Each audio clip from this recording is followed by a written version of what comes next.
When I was 5 years old, we moved to Amberg, Germany. Now, Amberg, Germany is this idyllic, like, Christmas card of a place. It was just this amazing, it was a fortress walled in town, and Amberg had this very small military base on it, and we all stayed in this kind of apartment building. So we're living in this apartment building, and we were told, and this is some weeks before Christmas, we were told that St. Nicholas was coming that night.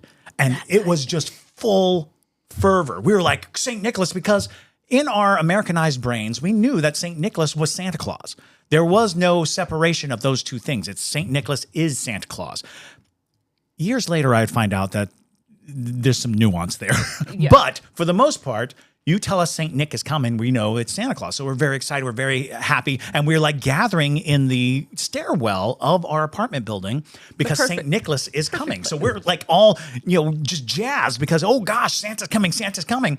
And we were all these young kids, and our parents were behind us. And sure enough, St. Nicholas shows up.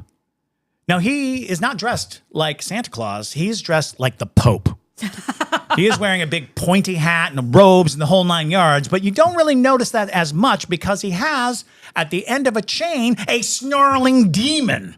And this snarling demon comes into the little stairwell, snapping and snarling, and his tongue is wagging all over the place. And I'm sure that this was probably a store-bought gorilla suit. Oh my God. Where they stapled horns to it. But in our minds, this was the realest, most horrifying monster we had ever seen in our lives. We are screaming and running and retreating, but our parents are pushing us towards him because this is Krampusnacht. And we are in Amberg, Germany, so we are going to enjoy an evening with Krampus. And Krampus snarling, swinging sticks at us. But St. Nicholas has a chain on him, and he's pulling him back and pulling him back and pulling him back. And then we're told that at midnight, St. Nicholas is going to drop that chain. And Krampus is going to be free to roam and run. And if any of us had misbehaved that night, if any of us had misbehaved at all, if any of us are out of bed or awake at midnight, we would be dragged away into the woods and beaten with sticks.